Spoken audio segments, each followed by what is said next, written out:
వాటాదారుల నుంచి సేకరించిన సొమ్ము వడ్డీతో కలిసి 36,000 కోట్ల రూపాయలు చెల్లించడంలో విఫలమైన సహారా సంస్థల అధినేత సుబ్రతారాయ్ మళ్లీ జైలుకు వెళ్లడం ఖాయమైంది.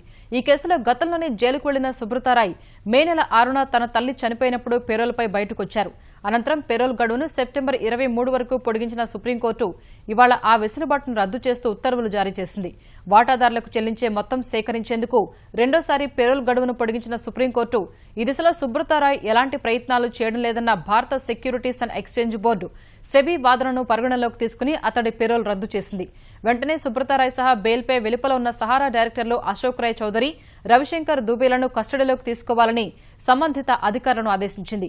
వాటాదారులకు చెల్లించాల్సిన 36,000 కోట్ల రూపాయల్లో 25 కోట్ల రూపాయలు చెల్లించామని చెబుతున్న సహారా సంస్థ ఆ మొత్తం ఎక్కడి నుంచి సేకరించారనే అంశంపై స్పష్టతనివ్వకపోవడంపై కూడా సుప్రీంకోర్టు అనుమానాలు వ్యక్తం చేసింది.